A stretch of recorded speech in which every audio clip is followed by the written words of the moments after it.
Hello and welcome. Everybody that was downstairs in the de-stressing place all relaxed now? No more stress?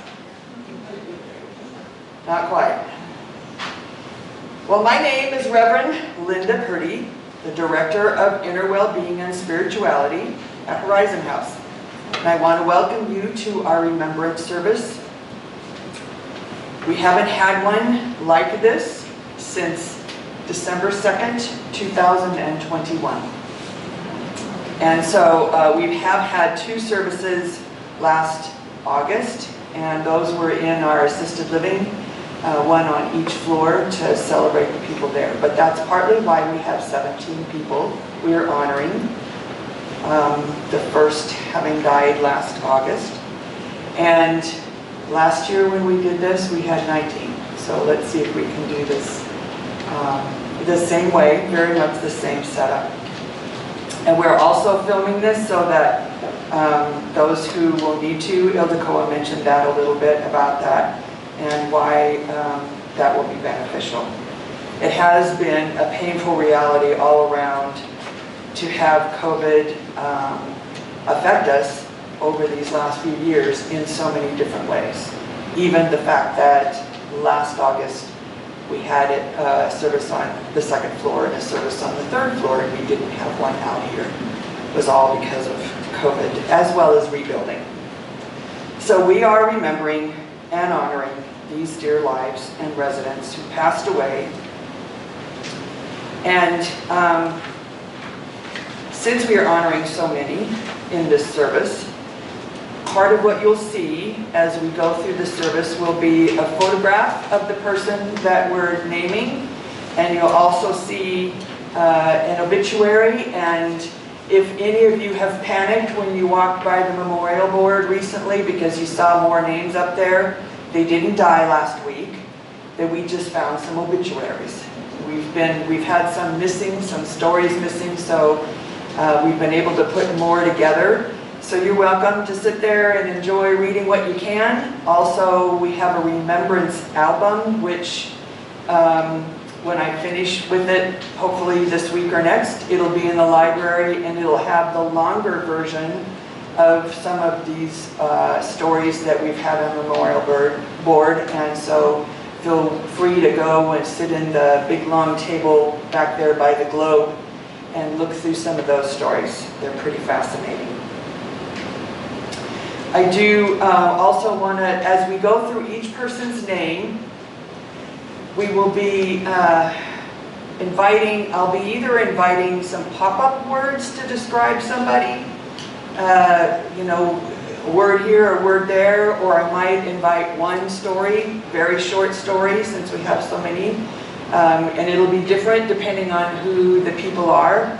And there may be some people here on this list that you don't know, that nobody knows because they came from outside. So we'll do what we can, but everyone who would like to speak is not going to be able to. And hopefully the stories will continue outside of here. I also want to thank LaDonna and Sharon for that beautiful music. It was wonderful to hear her flute again, wasn't it? Yeah.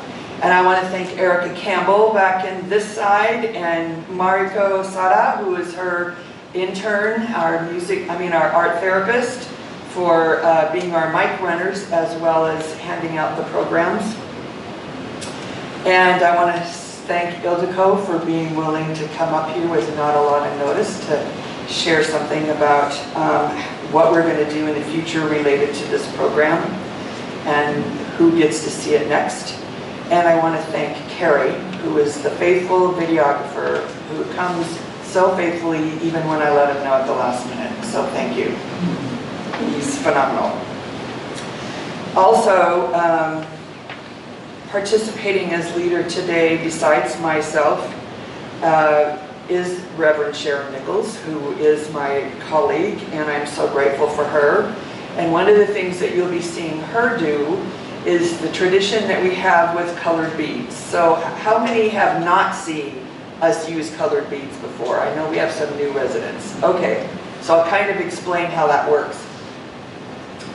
One of the things we like to do that is this reminder for each person, even if we don't know names, is to choose a colored piece of glass to honor that person in a more permanent way. And so you get to pick a color for that person. And the beads will be picked out of the blue bowl and put into the little vase right there. And I'm sure we'll pretty much fill it up today. And what happens is, when it gets full, then I take it to the meditation room, which is on the A level of the West Wing. And we have a much larger vessel there that holds colored beads that have been growing since 8 years ago today when I first came here. And those are all there reminding us and as a remembrance for someone who lived here and passed away. So Sharon and I will be running back and forth with the microphone, but think about when you know someone, or if they're a family member to you, think about what color would be the best remembrance color for that person. However, I will warn you, there's only one purple. So whoever gets the first purple, that's it. It must have been a very popular color. So I want to introduce my friend and someone who helps the most amazing ways in our assisted living to keep things running, to keep people having meaningful things to do, having company.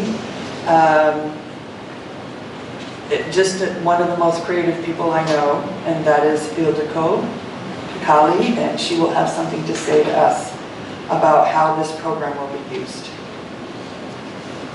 Thank you. Thank you, Lisa. You make me shy. Can you lift the mic up just a little bit? There you go. There. Can you hear me? No. Can you hear me?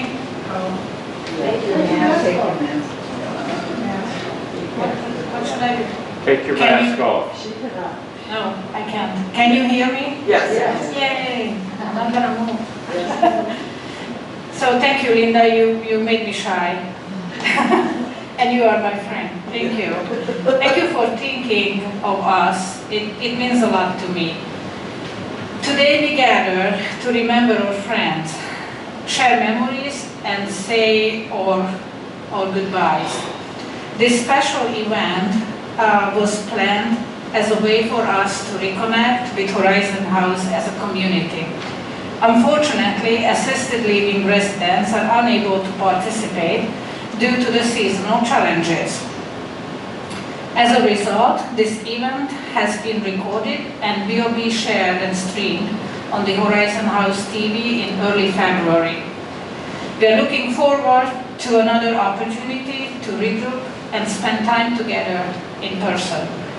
Just please look at the alert for the next advertisement when we're going to invite independent living residents to have fun together with assisted living residents. We have a lot of plans for this calendar year to celebrate and be together in different setups. Thank you.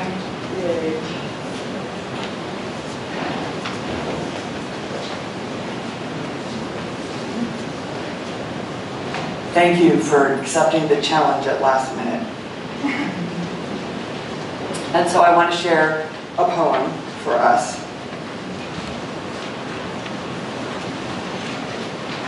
Kind of a reminder and a setting of the scene for our hearts.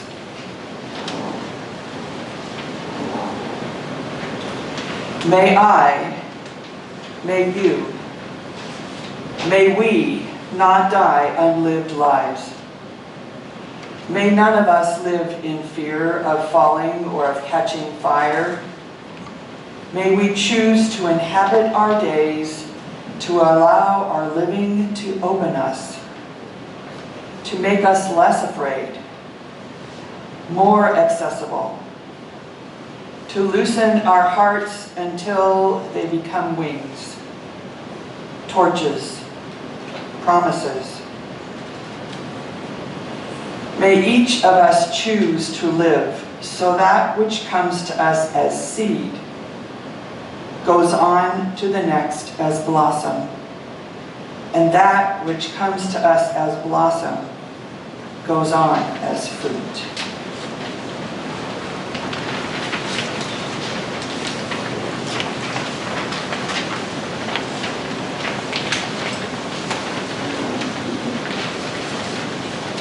Sharon is going to light our candle. We light this candle in honor of the light in each person we are honoring today, and how their light was shared with us and with the world.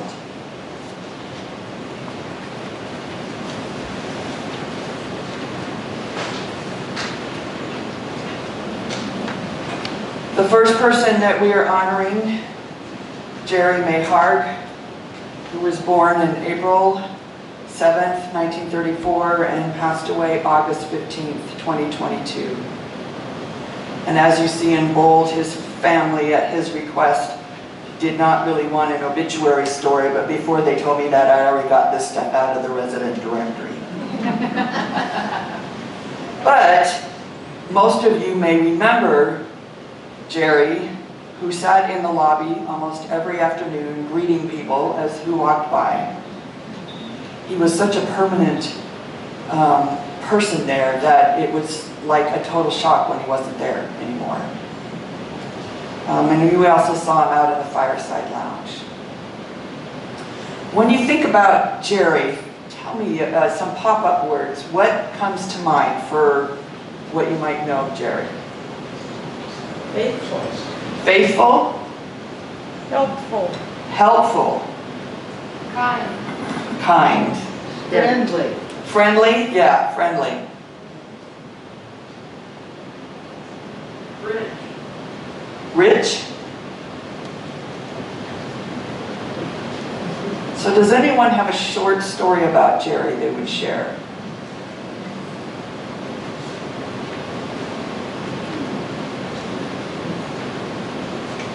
It's interesting how we have people who are in our midst that we see every day,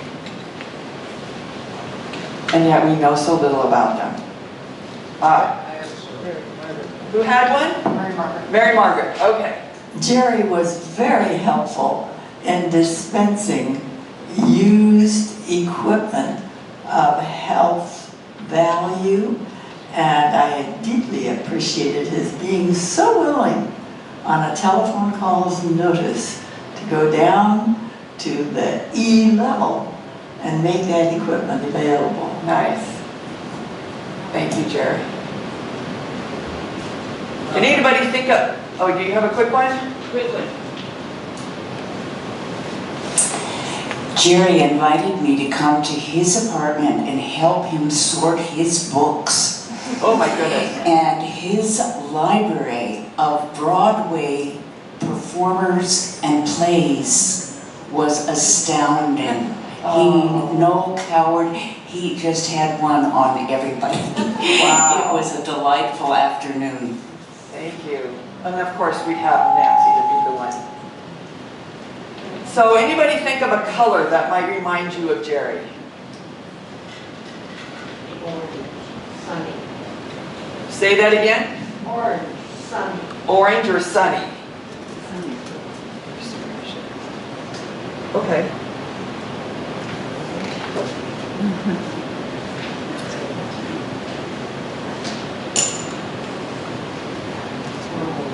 So our next person is Norma Wills. She was born in 1927 on February 20th.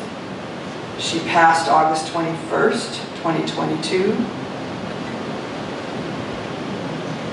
She was definitely a person who had a passion for theater all of her life, or pretty close to it. And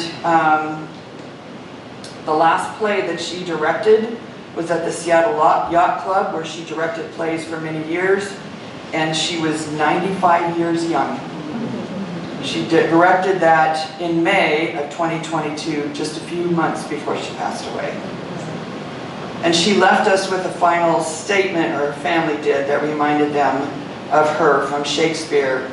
But if the while I think on thee, dear friend, all losses are restored and sorrows end. Does anybody know Norma that could tell a story about her? I had the opportunity to take drama classes from her for a number of years, and I can tell you there are many women, middle-aged women, who never thought they would get up and act and get up and sing, and good old Norma helped us all do it.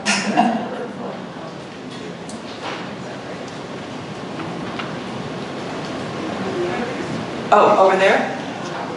Norma was on our GEM committee, and I took a field trip with her to test out a virtual reality experience downtown, and I believe she was 92 at that time, and she was just so open and had so much fun and put on the headgear, and it was just a blast.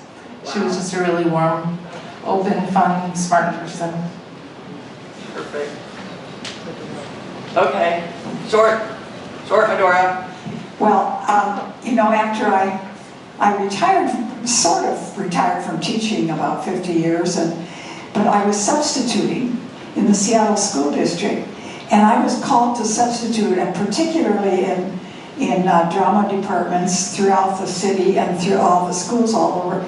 But she had the most organized, most efficient, most wonderful students, and the way she organized their drama department. The kids had different committees, and they rehearsed different scenes. Each little committee rehearsed a different part of a play or something, and they were, she had just shown them how to be organized about it.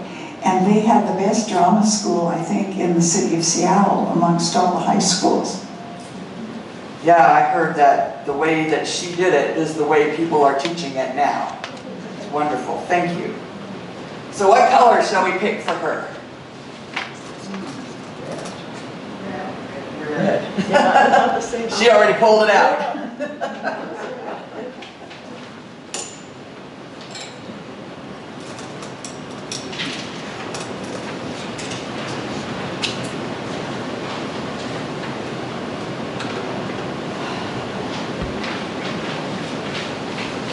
This is Lyda Betty Anderson. Betty was born on July 6th, 1924. She passed away August 28th, 2022. I know her husband is here, and they were married for 72 years. Isn't that a lifetime? And one of the things that he shared that was so special about her is that she was a dance instructor at the Arthur Murray Dance Studios. So when he said it was love at first sight when he, as a young sailor stationed in Bremerton, and I couldn't believe that's where she was raised. I thought, people are really raised there? Anyway, he said it was love at first sight as a young sailor when he met her, the woman of his dreams, and he decided to learn how to dance. And they enjoyed dancing throughout their life together. Anybody have something quick they want to say about Betty? Yes, Mary.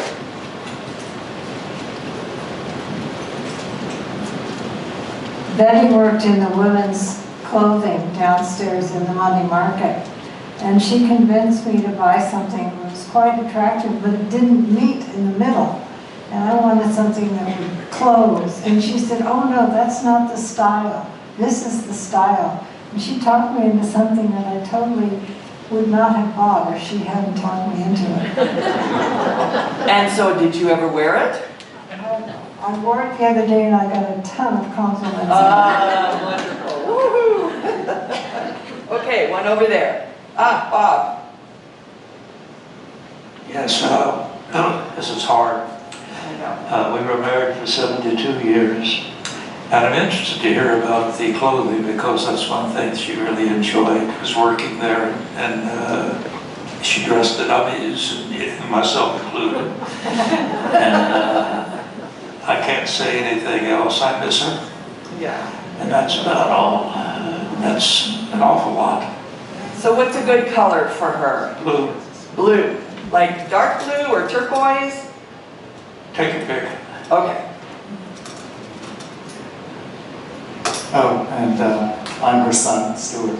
Oh, Yeah. welcome. Yeah. So glad to see you, Stuart. Welcome. Yeah, something I saw in the newspaper last week reminded me of one of the last things that she said to me when she was in memory care, is that when she was raised in Bremerton in 1940, her father and mother took her sister and her up to the Narrows Bridge to watch it sway in the wind prior to it falling into the drain. So they weren't actually there to see it Oh my. collapse, but they sat there for an hour and watched it sway before it fell. So just a passing memory that she gave me that I never knew about until That's just this last wonderful. year.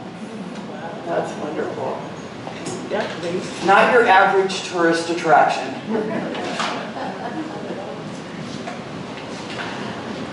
And I would like to tell you that we have a special fashion corner at the memory care, what Betty inspired us to create.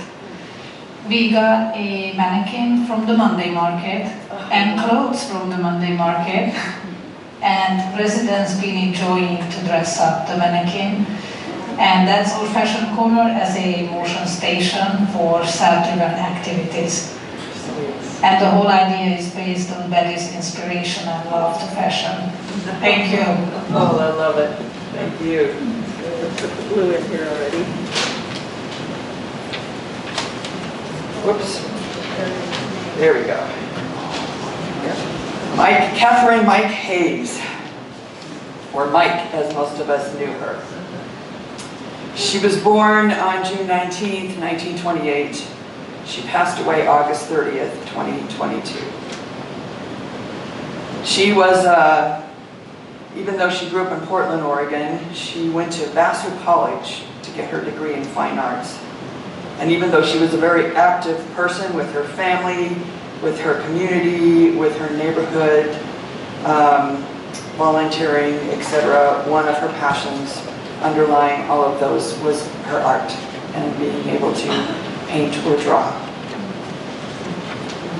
Anybody have a quick story about Mike? Does anybody know a word, some pop-up words that might describe her for you? Character. Character. She was a character? Yeah, was a character. Was a character. Oh, good. Feisty. Yeah. There's a good word. Enthusiastic. Enthusiastic. Nice. So can we think of a color for Mike? Green. Green? Like outdoor green. Beautiful, thank you.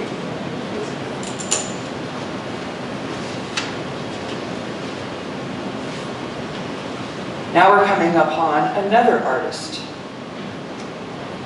Only Don went to Harvard University to get his bachelor's and master's in art. It's not a place I normally think of for an art school. And he also learned architecture, which is what he mostly used as a career, and then his passion was painting and art.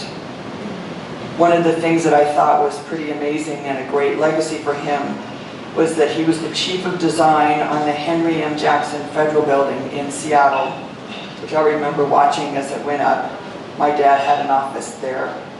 And he was most proud of preserving the arch on 2nd Avenue, as well as other salvaged terracotta pieces that were incorporated into the design. Anybody remember Donald, or have a word or two about Donald? He had a sense of humor. Yes, indeed. He did have a sense of humor. Wit. Yes. And friendly. Oh, yes. Very friendly. He would reach out easily. Tell you stories. Joyous. Pardon me? Joyous. Joyous. Loved his home too. He loved his home? On the island, yeah, he really loved it. The one on Bainbridge? Yes. Yeah. I was also impressed that after he spent some time working at home, including being a house husband, that he returned to architecture, designing tribal centers and housing for local tribes. Thought that was a marvelous way to use his talents and his gifts. Yes? I hope you've had a chance to see his book, which shows he was so able to bring the visual world and the word world together. Some artists can't do that. They can't bring the word world into their world. But Don was able to bring his words of when he was in Europe in the 50s, and then the end of the book, of course, is his painting. So that combination was brilliant. Oh, nice. That was when he lived in Switzerland, right? Did he live in Switzerland? He traveled. He traveled. He lived in Switzerland for a year and a half. Yeah. He also was made an honorary member of one of the tribes because of his work with them. He was made an honorary member of one of the tribes that he was working with? Yeah. Wow. I love that. Do you remember what tribe? No. Okay. That's still pretty amazing. So, Anne, what color would you pick for Don? Well, he loved blue. Blue. It's kind of what he's wearing and what he painted a lot. There we go. Thank you.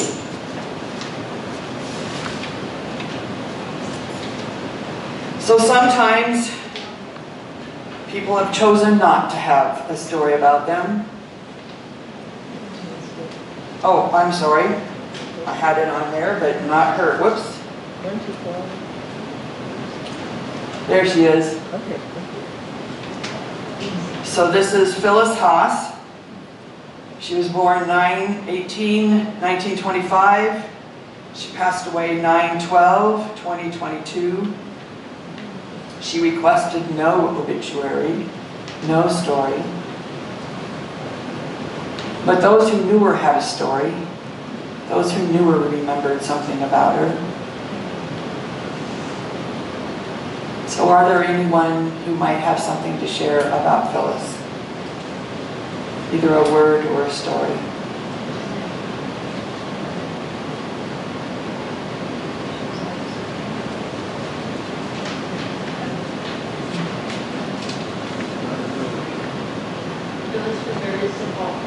She was very simple. She did come to my tea party once. I think we overwhelmed her, but we were glad to have her there. I have a tea party up in assisted living. It's the way women's group has a women's group with tea and cookies. We don't just talk around like the guys do. So I would pick blue because that's what she's wearing.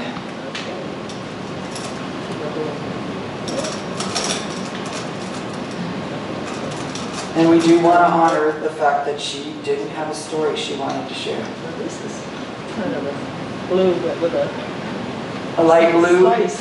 Oh, okay. It almost looks like a cat eyes. Cat eyes. The blue. Thank you.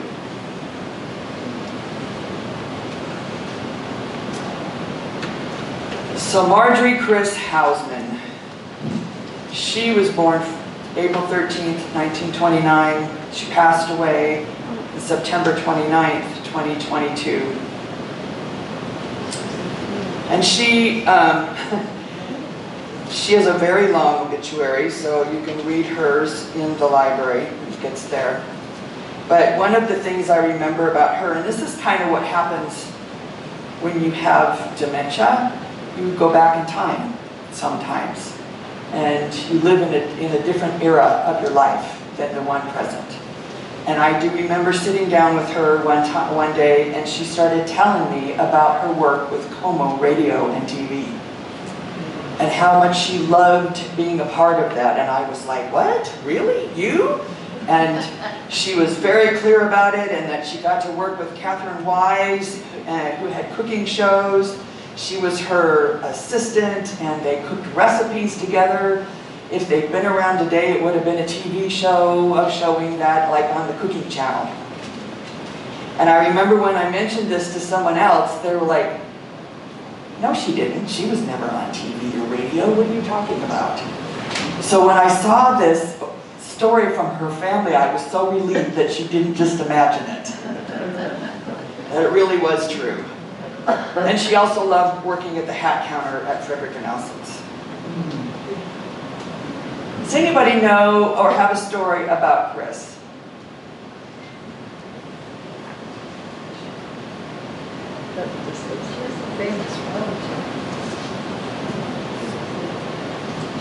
I remember that she exudes that joy that you see when you'd see her up in the assisted living. It's just so joyous, and it's really beautiful. That's amazing.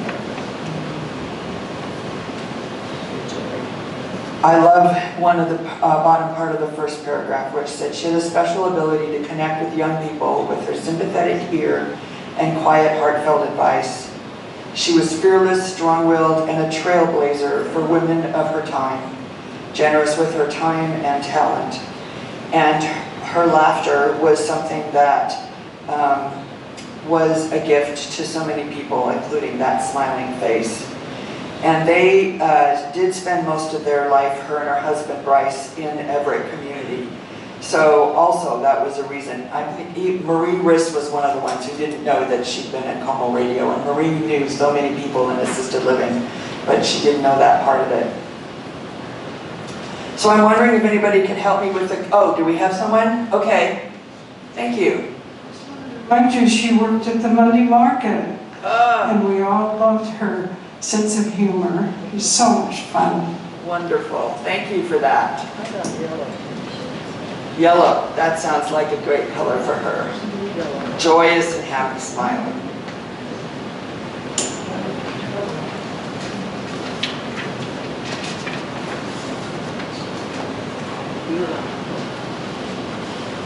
I love this picture. D. Walker Jones. How many of you recognize her from this picture? You might not even know who this is. D. Walker Jones was born December 15th, 1921. She passed away October 8th, 2022. If you add it up quick, she was over 100. And the main way many of us might have known Dee was sitting in the fireside lounge with her caregiver. She had a personal caregiver, even though she lived in assisted living for many years. Reading and talking. She had a tremor, and so it made life very difficult for her as she aged. Difficult to talk and to eat. But she was a longtime journalist and publicist, and she loved being able to do that. She was able to travel around the world with her skill and her ability as a journalist, as well as being one of those women pioneers in that field. But the other thing that surprised me about her, having been that journalist, and she never did mention this part of her life, and that was the last decade of her career where she was the public relations director at Swedish Hospital Medical Center.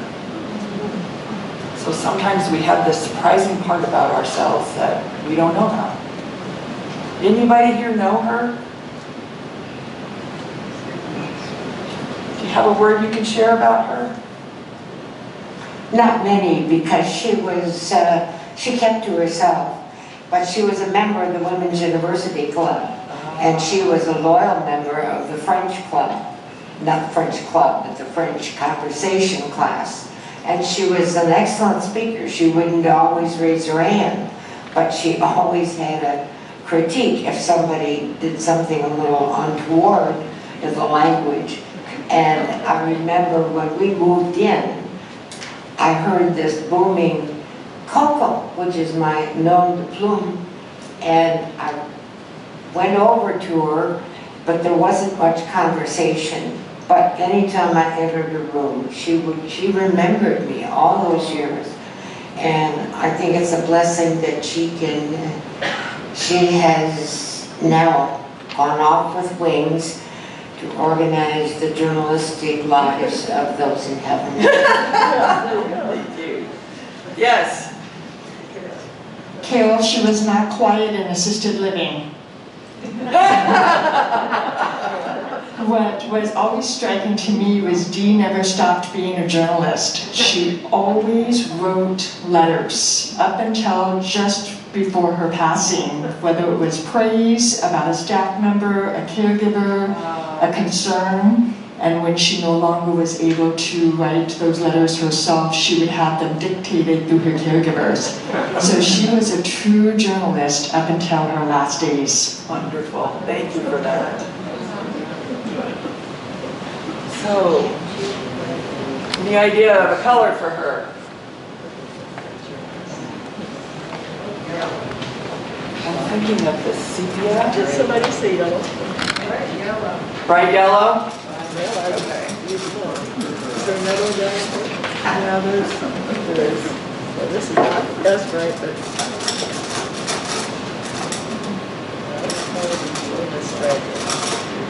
this is better. It's not as bright as the other one. No, Okay. This is yellow. Great. Thank you.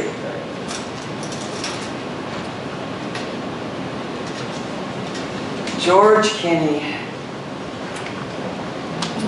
Born September 23rd, 1930. Passed away October 13th, 2022.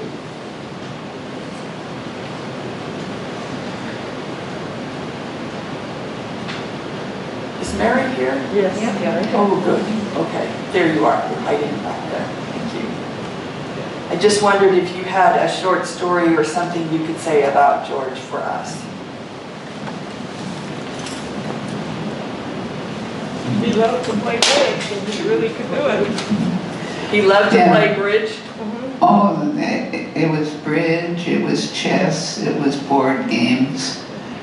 He did love games. But he was a multifaceted man, wonderful man. Loved to garden, loved flowers.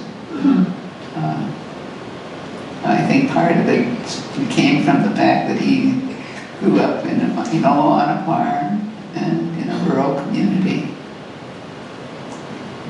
Yeah.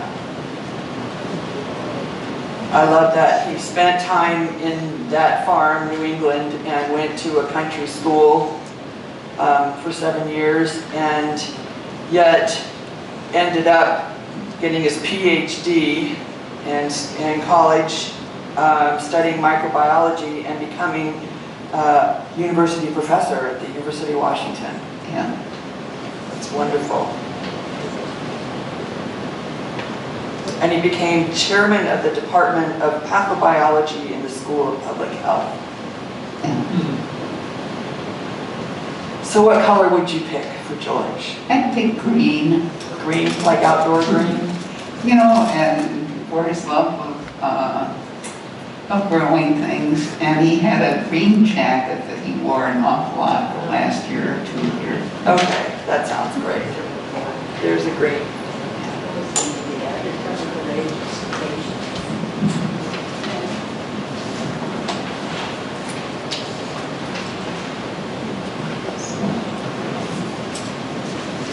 So, how many of you knew this person?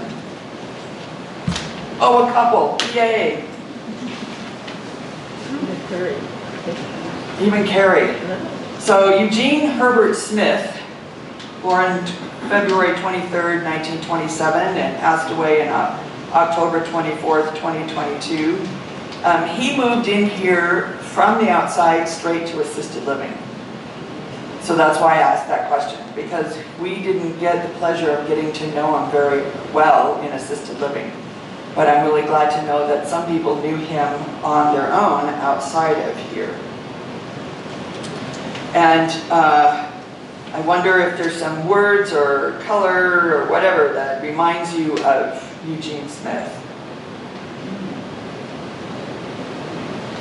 Fun. Fun. Wonderful personality. Yeah, Audrey.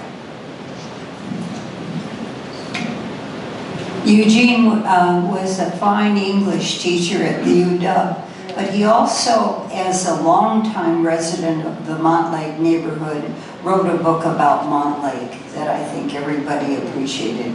Wonderful, yeah. The other gentleman, the gentleman that's part of our team in inner well-being and spirituality, Bill Comfort, got to visit with Eugene a lot and really enjoyed his stories and being with him, and brought him actually to the men's group one time. He said he wished he probably brought him on an assisted living because Eugene had more stories to tell than men had time to hear when he made it to the bigger group. But one of the things, again, that I appreciated about him in this starting out in this smaller way as a 5th grade teacher in Oregon and concluding as this English professor at the University of Washington, and yet not being done in retirement. Besides writing the book, which I seem to be the one he was most proud of, the one he talked about the most, about Montlake, he wrote a book on the history of black women in nursing in Seattle. And that one kind of surprised me. He did one on landscape design, he did one on neurological disorder of dystonia. So he kind of had some topics that were all over the place as he wrote, but he continued to write. The other thing that Bill loved about walking into his room, he loved color. Should have been in my coloring group. And he had poster-sized pictures that he had colored that were all over the walls in his room. So it was really a bright spot to walk in there and be in there and just see all that color. So does anybody have, oh, did you have something you wanted to say? Asia, can you bring that mic up to Asia? There you go. We were next door neighbors for 12 years in Montlake when we were very young, and both families had young children. Oh. And we have known the Smiths for a long, long time. And when he moved here, I thought we should reach out, and so I asked if he would come and have dinner with us at the dining room. He said, would you be able to do that? And characteristically, because he had a sort of askew sense of humor, or whatever it was, he said, I'm perfectly capable of doing it. The question is, do I want to? Oh, no. And so did he? He was also very kind and generous when we were visiting various places out here to try to decide where to go. They were then living in Exeter, and they invited Asia and me and Fred and I to come to their apartment and see how it was, and they made a wonderful breakfast for us, and we had dinner with them, and they were just very generous and kind. Sweet. They were very good neighbors. Good. All that one time. That's wonderful. So what color would you pick for Jean? Purple. Purple! Woo! He gets the purple. The only purple. The only purple.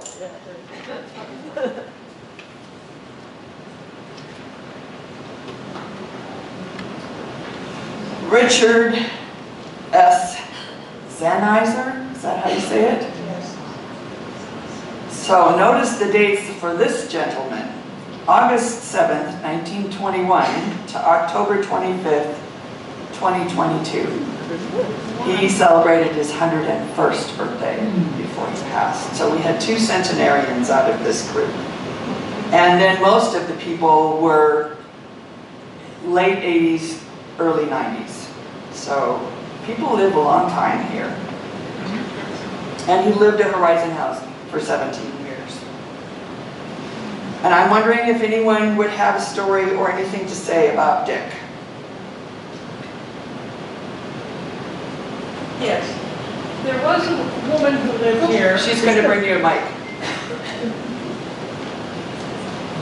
There was a woman who lived here who had would invite people to come over and have a cocktail. And Dick was one of the, her name was, her first name, her last name was Alan, and I don't remember her first name at the moment. And she had a wonderful presence. She was the woman who always dressed in a skirt and stockings and heels. Oh, nice. Until her 100th birthday, almost her 100th birthday. Wow. And so Dick and she were very good friends, and he would go and he really enjoyed the martinis that she made. No wonder they were good friends. That's great. Anyone else?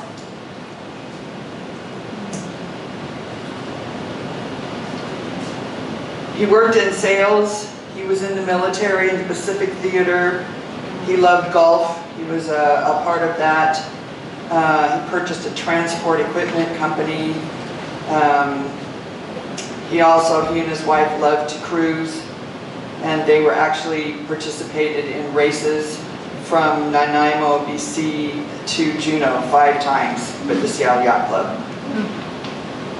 So, does anybody have a color we could pick for Dick? I have to say he had very blue eyes. All right. Well, he's wearing blue in this picture too. Yeah, it's hard to find the right blue.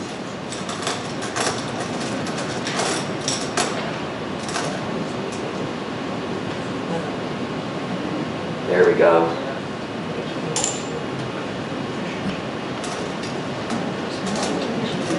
Dr. George Kraft. September 27th, 1936. November 1st, 2022. One of the things that, the way I first got to meet Dr. Kraft was through, during the pandemic, we had this program where 7, I think, senior high students got to be partnered with 7 residents. And residents were like mentors to these students. And this was in the summertime, so we could be outside, outdoors on the D-level deck and have picnics out there. And he took this young student under his wing and toured her around, and I know he was thrilled to have her and her interest. She was a very skilled student, and he was a great mentor in a very short time. One of the things that's also important about him is that he changed the way MS, multidisciplinary treatment centers, he changed the way MS was treated, and is still treated today. Where he was able to create the very first center that had both rehab departments, medicine, neurology, all the different kinds of areas of medicine that need to be involved when you're treating someone with MS, rather than having to go to 7 different doctors all over the place. And they could work together. And I don't know why the rest of medicine doesn't always do that so well, but he has left behind a legacy and gift for so many people who suffer from that disease. Do you have a story, Mary, you want to share about him?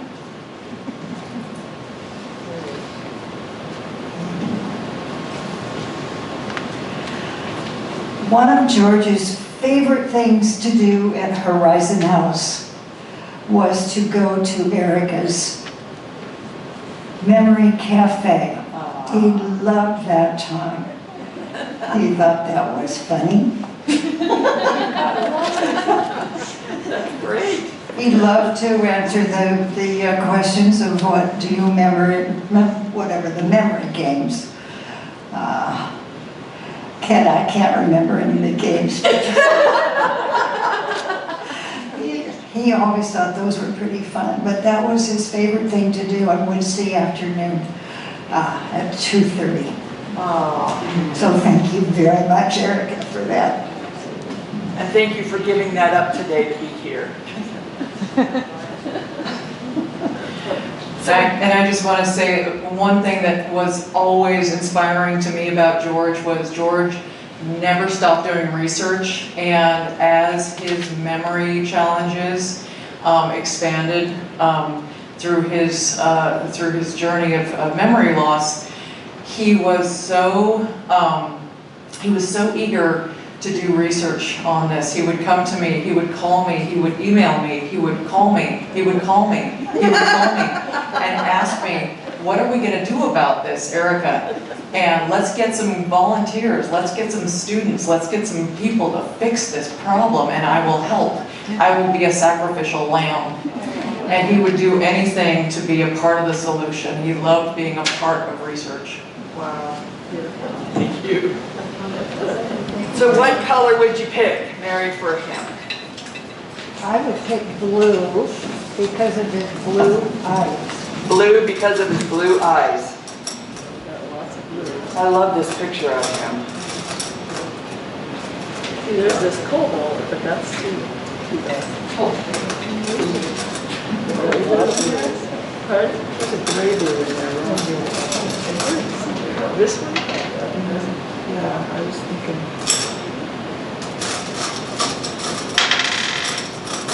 Oh, wow. We've used them up. Yeah, we've used a lot of blue. There we go.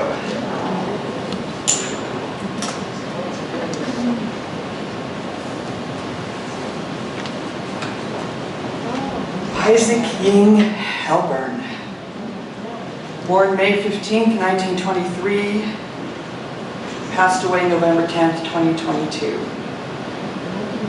So we didn't have an obituary for him. So I got to do some research and learned a few things about him that were very fascinating. One of them was that he was the son of Moshe Lied, and I probably pronounced that wrong, who was the uniquely greatest Yiddish poet there ever was. And in fact, his dad's poetry is still taught at Harvard and Yale today. It's kind of a narrow field, but he wasn't the only one in that field. And his father died when Ying was pretty young. He was probably 18 or so, and so they were very poor. They were, his words for it was stone poor. But he was able to earn a Bachelor of Science at City College in New York, and then postgraduate degree in Princeton University. And what he became and did beyond growing up in the Bronx and moving to a few places because of their poverty was become a physics educator, American physicist, and was a National Science Foundation Fellow teaching quantum theory and nuclear physics, a long way from Yiddish poetry. But the thing I wanted to share that I thought was kind of interesting, because the first time I heard that name, Ying, I expected him to be Asian. So there shows you my ignorance. And actually, his mother, when he was a baby, she used to call him Yingala. Yingala, come here. And then she shortened it to Yingal, and both of those were Yiddish words, and I don't know what they mean. And finally, she called him Ying, because it was easier. But he said he did 2 hours on a radio show, and I actually watched most of this, or not radio, it was recorded, for mostly to find out information about his father. And he shared that he was not given a proper name until he went to school, that he was called Ying. That when he went to school, because they didn't have a proper name for him, and the teacher said, well, you can't call him Ying. And his parents were sort of going back and forth and thought, well, maybe Asher would work. Oh, Asher, they think he was Ashes. No, you're not going to do that one either. So it was his teacher who named him. And she asked them, does he have a relative? What are the names in your family? Well, he had a grandpa named Isaac. Okay, that's his name. So his school teacher named him Isaac. And the program I listen to is the Yiddish Book Center. And in 2014, there was for the Wexler Oral History Project, which was this interview about his life and mostly about his father. Now, somebody here told me as I walked in, was that you, Audrey, that you knew him also? Yes, he was Bill's colleague. He was... So Bill has something to say. Okay. Yeah, this doesn't say much about his career as a physicist, but he came to the University of Washington after World War II and was very active in forming the nuclear physics laboratory. Wow. And he worked on plans and administration and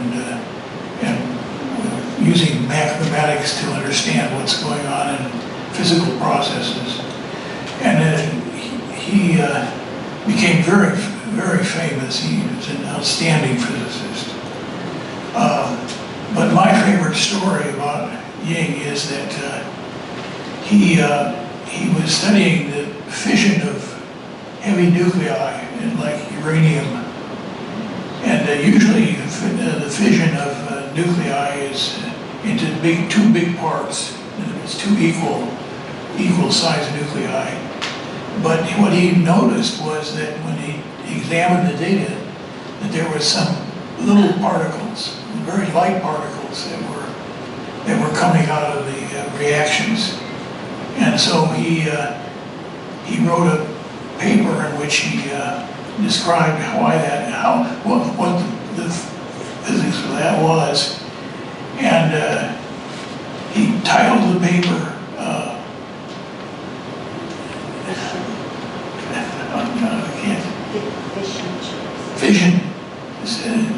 Fish and chips. Oh, love it.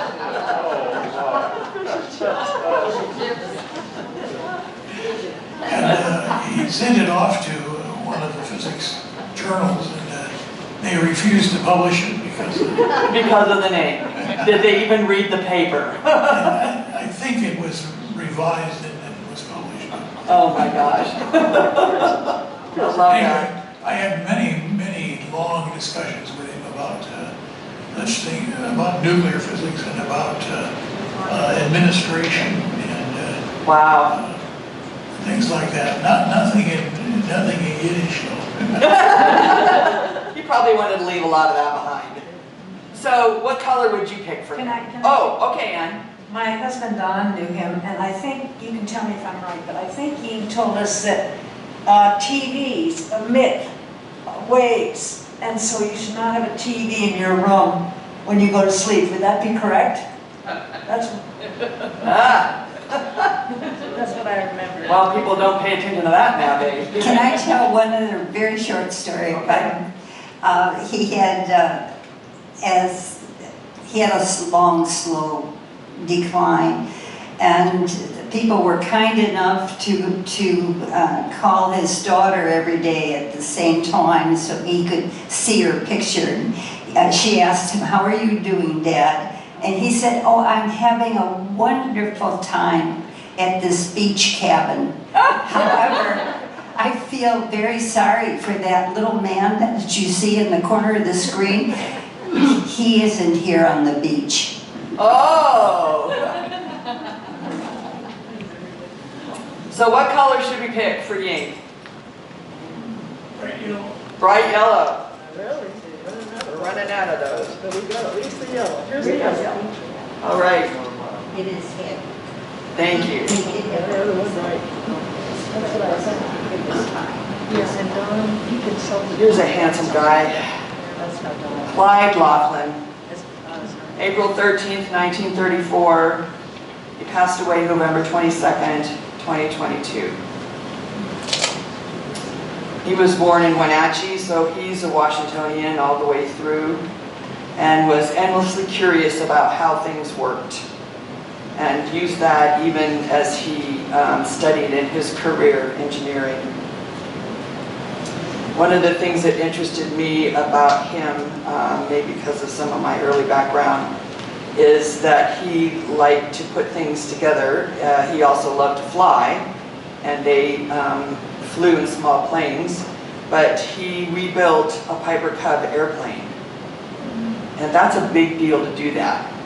And then as I was reading this and working on it with my husband nearby, I noticed about the car that he kept going forever. And said, okay honey, I know you had a problem with our car that was 20 years old, but hear this. This gentleman rejuvenated his beloved 1986 Volvo station wagon, retaining it as his primary mode of transport for over 3 decades and 500,000 miles. A way to keep things going. Does anybody have a little story or a word or two they can say about Clyde? Yes? His wife is here. Yes, I know. I see her. Thank you. Do you have one you want to share for us? Thank you, Lois. Erica, Lois is right here in front. Right there. Right there. Thank you. Well, I guess it's more of a kind of a list of the things that were important to him and me. I think that relationships was a real big thing for him as a son, husband, father, grandparent, and friend. We met at the sailing club at the University of Washington, and sailing was a very important part of our life, as was dancing. We danced all kinds of dances, including learning Scottish country dance when we were pretty aged. Wow. And he was a defensive driver instructor. That was a good part of his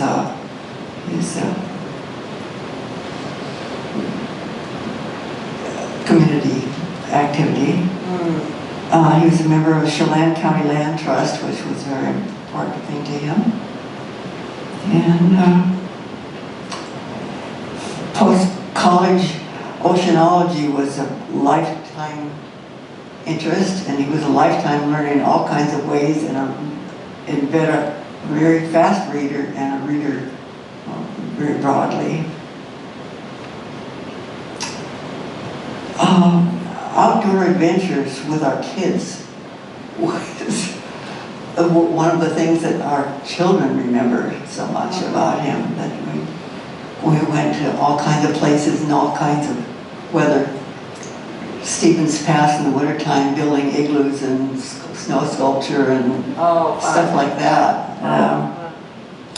Yes, the Piper Cub lived in our basement. Wow! Must have been a big basement. A part of our little living environment. And we were married for about almost 67 years, and it was a very good life. He was a good man. Thank you, Lois. What color would you pick for him? Well, you know, because he wore blue so much, that was probably, or green, but everybody else is picking that. Doesn't matter. Okay. We live in the Northwest. It's a big color around here. A dark green would work, or blue. I think that looks like it's water. That's okay. There you go. Yes. I finally found that one. Thank you.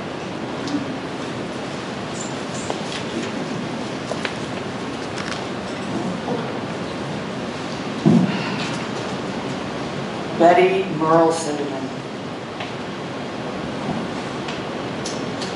So Betty was born on August 18th, 1930. She passed away in December 5th, 2022. And one of the things most people remember about her, besides being a really nice dresser and a beautiful woman, was her love of travel, which she did more of after Cinder, her husband, Cinder, he was called Cindy rather, her husband passed away. They did get to live overseas because of his military career, but she became a travel agent, and during 20 years of her life, in that career, she traveled to 6 continents and several dozen countries. And that's pretty phenomenal for a single woman. And she retired at the age of 67. Is her daughter here today? I know she was going to try to come. Has anybody got a story about Betty Cinderman? Or I just remembered when Kizzy was still here that she would have me go find Betty, and we'd walk over to the meditation room, and there was a group of ladies in meditation. And she really enjoyed that, and so we did that quite a few times together, and it was a special thing for her. That's actually how I met her, was in that place. So she also will have a longer story, which will be in the library. So a color for Betty. Kind of hard.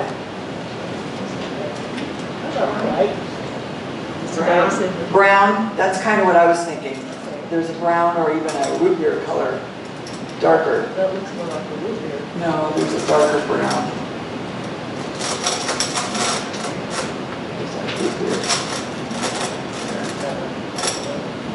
It's kind of golden. There you go. Thank you. Root beer color.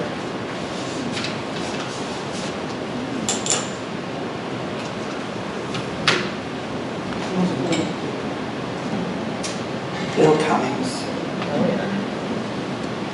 He was born May 2nd, 1931. He passed away on Christmas Day, 2022. He was a pretty amazing guy. He was a Seattle guy. He went to Bryant Elementary School and Roosevelt High School, and then graduated from the University of Washington. Had a Bachelor of Science degree, and was in the Navy. He went Naval ROTC, and he got a job early on after he married his wife, and they started having kids at Boeing. And he enjoyed doing that. They got to travel with that work. He was there for 34 years. They even got to live in Perth, Australia. But one of the final things that got to happen for him that was a real treasure was that his final Boeing assignment took them to Huntsville, Alabama, to his dream job, and there he got to work on the International Space Station, making this the perfect cap to his career at Boeing. He also loved to be a Boy Scout leader, and he was a leader of Troop 87, and he mentored 4 young Boy Scouts, including his son, to be Eagle Scouts. And he was given the Golden Acorn Award for his service and volunteering in the public schools. And one of the things that I remember and love about Bill is, if you've ever been to my office, there's this kitty in the office. It's not alive, even though people think it is sometimes. It meows, it purrs, it acts very much like a live kitty. It will even roll over backwards if you ignore it. I've had many EVS gentlemen come in there that needed to change the garbage at night in the dark, and the cat meowed and they screamed like a girl. And they came and told me afterwards. Bill loved that kitty. And when his brother died, he would come to my office and he would sit in the chair and hold that kitty and pet that kitty as it purred and just weep as he missed his brother. But he knew how to use that kitty, and the kitty misses him. Anybody have a story or a word about Bill? Yes. He was active at Episcopalian, the various services, but in fact all of our worship services, and he's a singer. He loves to sing hymns and parts, and that was a joy for me, having to do that. That was a treasure. He and his wife belonged to Magnolia Presbyterian Church. He was an elder there, and his pastor was one of my seminary professors, and she still would come and visit them the whole time they lived here. Yes? I didn't know Bill well, but we went together to the 100th anniversary of Bryant Elementary School. Oh my And we goodness. had a great time together, wandering through the school, remembering old times, and in different parts of the school. And I was fortunate to be able to get him at the end a big sheet that they reproduced for me, for him, of the history of the school. Oh, wonderful. So did you go to school with him there? I don't think so. He was at Roosevelt when you were at Roosevelt. He was 2 years after I was there. So he would have been there, but he would have been, you know, one of those young sprouts we didn't pay attention. Yes, you didn't notice. Okay. Got it. What color? So anybody got a color for Bill? Gold. Gold? Nice. He was pretty golden. Yes, perfect. Here is our last person. Thank you for your patience. I don't know if any of you got to know this woman. I had the privilege of knowing her a little bit. This is Brenda Durbin. She was born November 20th, 1938, and she passed away December 31st, 2022. And for a lot of these people who didn't have obituaries, and a lot of them who didn't have family, or they did, I found out information online. And when I Googled this woman, it was phenomenal. I mean, she told me a little bit about who she was, and she was very famous in her field. And what she did is, she was in the field of communication and library and information science. So she's best known for her sense-making theory and methodology. That's a big word, and I got to watch one of the lectures she gave to students, which was fascinating, and I'd love to point that to the secular humanists because I think it would be fascinating for them. One of the things she discovered is how, as science has grown over the last century, and even before that, in its importance, what it left behind was the humanities, the relational communication, so many parts of communication that we take for granted when we're talking to one another, but they don't in business. And so she realized that you can't just talk science, or you can't just talk facts and leave so much out. And when she came up in this theory, it was very simple, and it made sense to me, and it surprised me that it wasn't a part of business world or science world or anything else. So she's has more than 17,000 citations on Google Scholar alone. She's written over 200 journal articles to her credit in this field. She just was a pretty fascinating person, and I'm sorry so few people knew her. She had no family to speak of. She had a niece who called, and I got to leave her a message, but she never called back, who had never met her. And it means that she had a sibling, but that's all we know. She just says, I have no family. So what she did say about what she taught, because she has a lot of doctoral students that she mentored all the way up to the end of her life. And she would say whatever their background, they often realized that sense-making methods could be applied in the workplace, and more than ever, it seems, we need that disciplined dialogue to listen with empathy to one another. Did anybody know her? I used to talk to her quite a bit. We used to have to my voice carries. We used to have quite nice chats when we were waiting to have the massage. I would go down and take my blood pressure, and she would be waiting to have her massage. And I never knew anything of this. This just shocks me because she was very ordinary. I mean, we had wonderful, ordinary conversations. Exactly. So, yeah, but she was lovely though. I mean, she really liked to converse, so. Yes. The first line I found was, she's been described as a mentor, a rock star, a force of nature, an inspiration, and indomitable. And probably one of the easiest to understand lecturers I've ever heard. I believe that.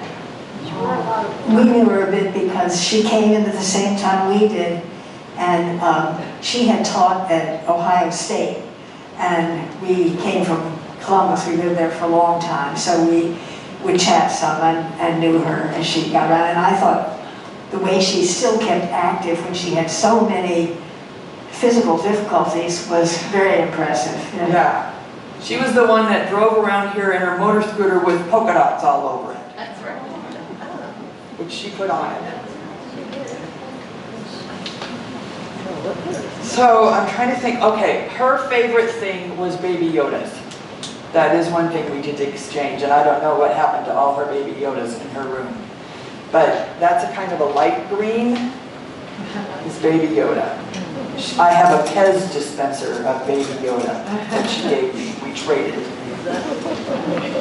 You would not expect that kind of a person to be who she really was.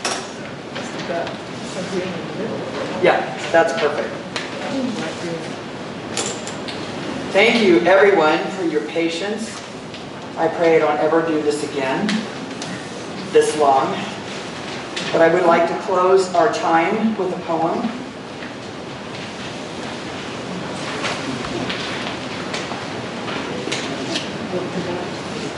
And then Sharon's going to play for us after my benediction. The peace of wild things. When despair for the world grows in me, and I wake in the night at the least sound of fear of what my life and my children's lives may be, I go and lie down where the wood drake rests in his beauty on the water, and the great heron feeds.